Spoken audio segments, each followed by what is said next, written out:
Donc qu'est-ce que je fais là? J'ouvre et tout. Déjà, je t'ai amené celui-là exprès. Parce que bon, c'est 2008-2009, mais la couverture c'est Kobe. Je trouve que c'était symbolique de commencer par ça. Ouais. Déjà, je vois Kobe Showtime, c'est ouf de l'associer au Showtime. J'ai envie d'ouvrir. Mais ça veut dire que il le compare à Karim Abdul-Jabbar et toute la période avec Magic Johnson, et tout. quoi. Donc ça c'est cool. Et après je me suis rendu compte que dans le basket, moi j'ai du mal avec les joueurs qu'on qualifie d'individualistes, tu vois. Je trouve qu'il y a un truc, quand tu viens du foot ou d'autres sports et tout, c'est bizarre. Moi j'ai du mal à me dire, mais pourquoi les gens ils sont fans d'Eric Rose, pourquoi ils sont fans de... Ouais, c'est des joueurs qui ont trop de flow, mais ils font pas de passe, tu vois.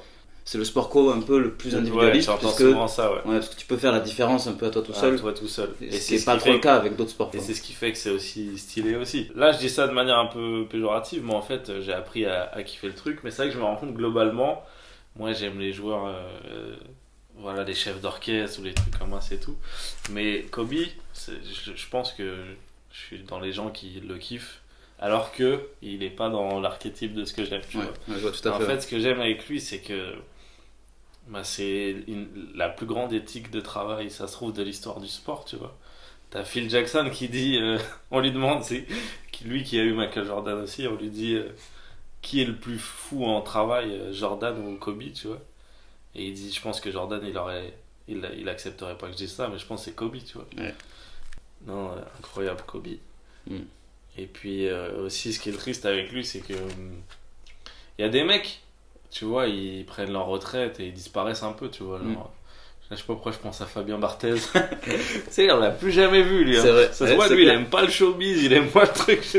Des fois, je me dis, il est où Barthez? Bref. Et Kobe, il était là, quoi. Bah, genre, juste 6 mois après, il a eu un Oscar. Oscar pour son dessin animé. Là, on a appris qu'il y a pas longtemps, il allait quitter Nike pour lancer sa marque. Il allait dans le paysage à fond. Il y a plein de gens qui disaient qu'il était en fait limite il commençait une nouvelle carrière. Ouais, c'est ça. Et qu'il était hyper motivé. Il était tout autant d'été. C'est ça. Donc ça pouvait amener de grandes choses, quoi. Moi, il y a un joueur que j'adore maintenant, c'est Jimmy Butler. C'est un de mes joueurs préférés. Je pense que, à mon avis, il n'y a pas de hasard si tu kiffes Jimmy Butler et que. Ouais, voilà, Jimmy Butler. En termes d'éthique de travail, je pense qu'aujourd'hui dans la ligue, c'est. Le gars, il était SDF et tout. Je sais pas, c'est incroyable. C'est clair. Juste par abnégation, truc. En plus, ce que j'aimais avec Butler aussi, c'est qu'il pète un peu les codes. Tu vois, il est fan de country, je sais pas si t'as vu. Non, j'avais pas vu. Il est méga fan de country. Parce qu'il vient de Houston, je crois, tu vois. Il vient de Texas à fond. Il est méga fan de country. Il a été élevé par une femme blanche, du coup, qui l'a adopté. Et il y a même un clip de country où il joue dedans, tu vois. Tellement il est fan de ça, on l'a appelé dans le truc. Il y a plein de vidéos de lui où il chante de la country et tout. Donc je trouve il me fait marrer, ouais.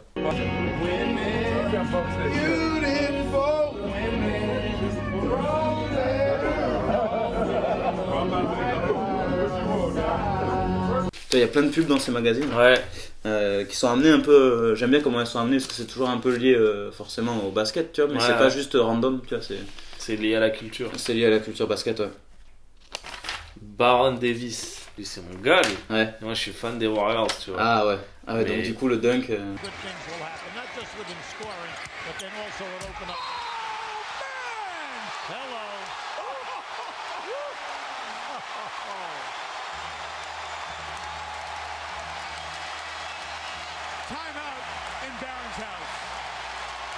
Ouais, mais je veux pas être fan des Warriors tu sais, juste de la dynastie là. Ouais.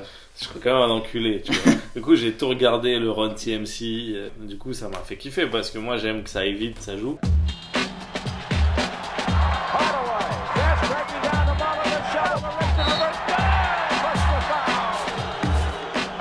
Et genre, dans la culture des Warriors, ça a toujours été ça. Des mecs, des starbés qui courent vers le panier, des contre-attaques de bâtards. Justement, l'année We Believe, We Believe, c'était fou. Ils sont même pas allés très loin. Genre, ils avaient quand même battu Dallas au Ouais. premier tour, ce qui était et le pauvre Dirk. Ouais. Non, du coup, Baron Davis, ça me fait penser à ça. Et puis, pur joueur, trop kiffant, tu vois. Ouais. C'est un précurseur parce que le mec, il tirait du logo. Ouais. Et puis c'était un petit qui montait au cercle hyper fort. Aujourd'hui, t'en vois plein, quoi. Ouais, voilà. Et même des meneurs stars, maintenant, c'est normal. Ouais, à l'époque, c'était Baron Davis, Gilbert Arenas. Ouais. Mais ouais, il n'y en avait pas beaucoup. Non, c'est vrai. C'est Rashard Lewis. Ouais. Et il monte tous ses baskets et tout. C'est cool. Exactement. Je sais pas toi si ça t'influence, en tout cas le basket en termes de style. Comment tu t'habilles et tout. Moi je suis un gars du sport en fait. Ouais, ok. Moi j'aime la compète, les trucs, tu vois. Les stories autour du basket, il a fait des sacrifices, son père est décédé, ça c'est mon délire. Ouais. Mais je trouve que ça fait partie de la culture, tu vois. Ouais, bien sûr. Pareil avec le rap, tu vois, j'aime l'histoire autour du rap, du truc et tout. Après je m'en fous de m'habiller comme eux, moi je m'en fous de... Après je me rends compte sans faire exprès, je suis quand même un peu strict, tu vois. Ouais, mais je pense que ça influence directement. Je veux être à l'aise, c'est tout. C'est les tenues les plus à l'aise. Si t'avais envie d'être un joueur NBA, genre de l'histoire, t'aurais voulu être qui? Moi mec, je veux être Steph Curry, mec. Curry splits the defense behind the back, fires a three. Oh, he puts it in! What a spectacular move! Je veux être Steph Curry parce qu'il a changé le game en plein de façons et que c'est le meilleur joueur pour le but du basket, à savoir mettre le panier dans le truc. Donc c'est le plus fort de l'histoire. Ouais. Après, j'ai pas dit que c'est le joueur le plus fort de l'histoire, calmez-vous. Mais c'est le joueur le plus fort dans le but principal, c'est-à-dire mettre le panier dans le truc. Puis il a complètement changé la tendance aujourd'hui. Aujourd'hui, le 3 points, si t'es une équipe qui shoot pas à 3 points, tu galères à fond et ça, c'est parce que Curry, quoi.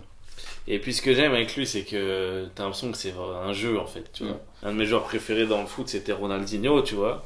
Et Ronaldinho, en fait, une fois, Luis Fernandez, il a dit une phrase, elle est incroyable. Il a dit, Ronaldinho, il faut que tout le monde aille le voir au moins une fois dans sa vie, parce que tu peux être sûr que quand tu vas aller le voir, il va faire un truc qu'il n'y a que lui qui sait faire.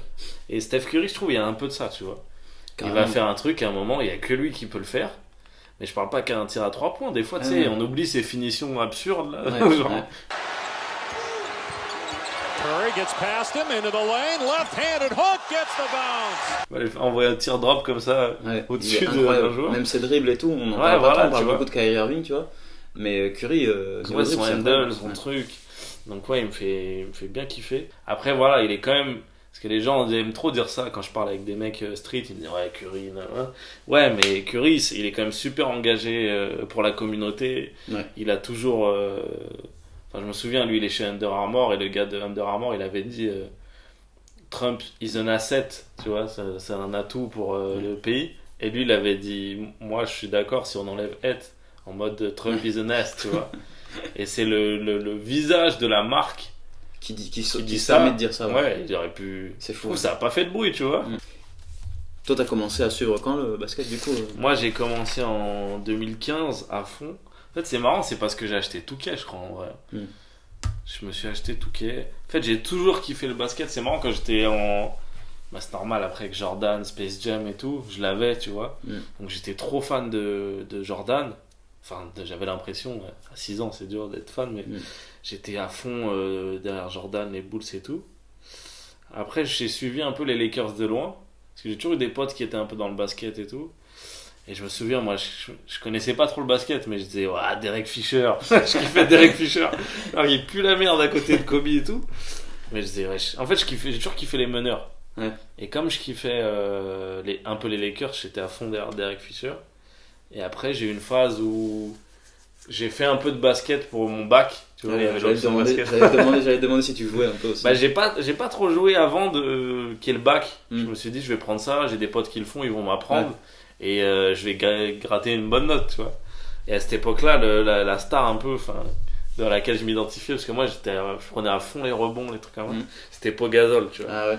Et du coup, j'avais l'impression que j'étais Pau Gasol, tu vois. J'avais un peu les cheveux longs et tout. Avec la barbe Non, j'avais pas trop de barbe à l'époque, mais j'avais juste les cheveux longs, donc j'avais l'impression que j'étais Pau Gasol. En fait, moi, j'avoue, je suis beaucoup la culture Quinry, les buzz de là-bas, le rap, en fait. Je suis beaucoup le rap. Et en fait, quand tu suis les médias rap, etc., forcément quand il y a les playoffs et tout, t'as beaucoup de mèmes par rapport à ça, et moi j'aime pas comprendre les vannes, tu vois.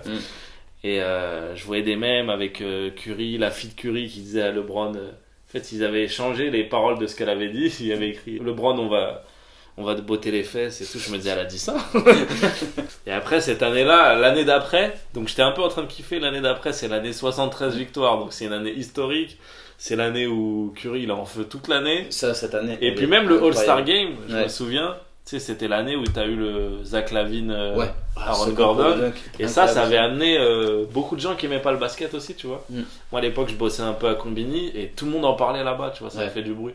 Ouais, je trouve ça fou, en fait, que sur les dernières années, j'ai vraiment l'impression que le basket prend de la place. Culturellement, en tout cas en France, c'est même, tu vois, le K54. Voilà, le K54. Et quand tu parles de rap et tout, est-ce que c'est pas un peu lié, tu vois, parce que le rap aussi aujourd'hui en France, il y a beaucoup de rêves. Ça monte énormément. Et le rap et le basket, c'est lié, ouais, c'est vachement lié, tu vois. Il y a aussi un truc qui était con quand on était plus jeune, c'était genre si t'aimais le foot, t'aimais pas le basket, si t'aimais le basket, t'aimais pas le foot. Mais ça, est-ce que c'est pas un peu un truc qui se traduit aussi dans la musique? Moi, il y avait un truc aussi quand j'étais jeune où quand t'aimais le rock, t'aimais pas le rap. Bah ouais. Alors et ça, que maintenant, tout ça, c'est un peu assoupli, tu vois. Et moi, je suis trop fan de foot. Et je suis trop fan de basket. Enfin, tu vois, les deux vont ensemble. Et justement, j'essaie de pratiquer les deux. Les deux m'amusent autant à pratiquer, tu vois. Ouais. Mais c'est bien que ça se libère un peu sur cette. Bah ouais, c'était un peu absurde, ouais. Nas. Je sais pas si t'aimes bien Nas. Ouais, j'aime beaucoup. Ouais. Là, il a eu un Grammy, là. Et il y a des gens qui ont dit pourquoi il a rien fait. Ouais. Mais Nas, après. Moi, je sais bien de donner des Grammy, de donner des récompenses pour l'ensemble d'une carrière, tu vois. Ouais. Pour moi, Thierry Henry, il aurait dû avoir un ballon d'or, tu vois. Tu prends l'ensemble de la carrière de Cannavaro et celle de Thierry Henry, tu le donnes à Thierry Henry, tu vois. Ouais. Donc, je trouve ça bien, des fois, de sortir de l'instant, tu vois. Pour le coup, la culture de l'instant, ça pue la merde en fait, tu vois. C'est pas ça qui fait des grands artistes, grands sportifs. C'est la carrière aussi qui compte, hein. Et la carrière de Nas pour le coup. Bah voilà, là il le mérite une fois. Carrément. Hein. Iverson là, juste là. Moi c'est lui qui m'a fait commencer. Bah, m'a fait commencer le basket même. Il a trop de flow. Hein. Alors, on parlait de style et tout, je pense que c'est un des gars quand même qui a. Bah lui en termes de culture. Voilà. C'est le GOAT de la culture, je trouve. Tu vois ce que Curry a fait dernièrement, t'en parlais tout à l'heure. Pour moi, Iverson, c'est un mec qui a fait ça. Tout le monde avait son maillot, je sais pas si mais sur les terrains. Il a mis Philadelphie sur la map. Ouais, carrément. Il a mis les Breads sur la map. Tu vois, là, Gary Payton. Lui aussi, je le kiffe. Ah, lui, incroyable. Ouais. Bah, Rodman aussi. Ouais, voilà. Eux, c'est les starbés. Là, c'est deux fous, là. Deux starbés. Deux fous, ouais. J'aime trop regarder ces magazines. Ouais. Tu vois, parce que là, t'as une vraie comparaison aussi avec les styles des mecs.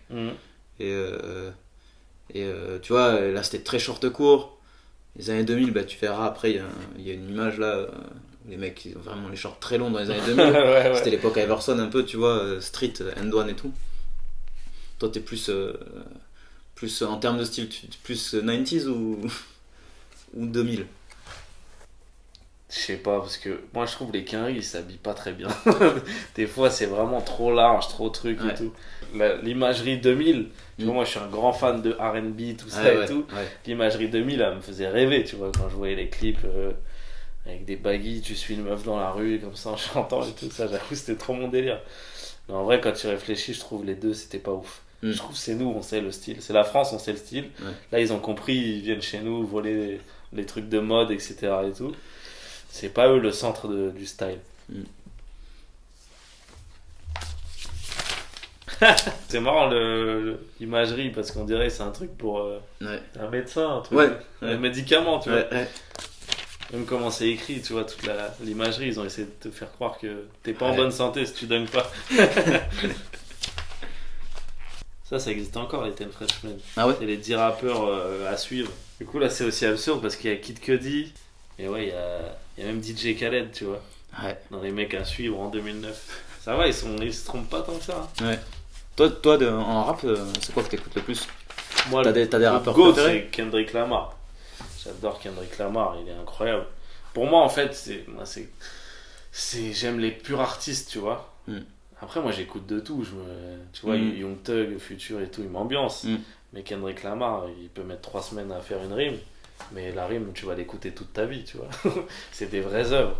Et plus tout ce qui est lié à l'artistique, moi, ça me fascine, tu vois. C'est lequel ton préféré des 3 albums là? Non, mais moi, je vais pas essayer de me donner un style, c'est Good Kid, Mad City, tu vois. Ouais. Je pourrais me donner un style là, mais même si je suis surpris du rapport que j'ai avec Dame, tu vois. Je trouve que c'est vraiment un très très bon album, tu vois. En plus, moi, j'aime bien quand il n'y a pas beaucoup de morceaux, je trouve. Maintenant, on a tendance à faire un album à 18 morceaux et tout. Ouais. Je trouve les albums, quand il y en a 12, déjà, ça m'intrigue. Je me dis, pourquoi il en a pris que 12, tu vois. C'est vraiment, en général, quand il y en a 12, c'est que ça tape dans le mille, tu vois. Ouais. Donc ouais, moi, j'aurais Good Kid, Mad City pour l'impact que ça a eu. Et c'est ça qui fait qu'on s'est rendu compte que Kendrick Lamar était fort, faut pas mentir, tu vois. Le basket, pour toi, c'est quoi un peu, si tu devais juste dire comme ça? Moi, le basket... C'est pour ça que là, je suis très heureux de faire ça avec toi, j'adore en parler et tout. Ouais. Mais c'est aussi ma cour de récréation par rapport à mon travail. Parce qu'en fait, moi, tout me fait penser à mon travail. C'est-à-dire que les infos, regardez juste les infos, ça me fait penser à mon travail. Ce que j'aime avec le basket, c'est que je fais jamais ça. C'est un autre univers, ça s'arrête jamais. Il y a des infos tout le temps, des stats tous les jours, il y a des trucs à savoir tout le temps. Ça s'arrête jamais, même quand il n'y a pas de match, il y a toujours des trucs à savoir. Et c'est un puits infini où ça m'aère la tête, tu vois. J'ai l'impression que je suis enfermé dans le monde du basket, personne peut venir m'embêter, tu vois. Tu sais que c'est Michael Jordan qui disait ça. Ah ouais? Michael Jordan disait que lui, en gros, le basket c'est son sanctuaire. Et voilà. t'es un peu Michael Jordan, quoi. Ouais, je n'osais pas le dire depuis le début, je l'avais sur le bout de la langue. C'est toi qui me l'as fait dire.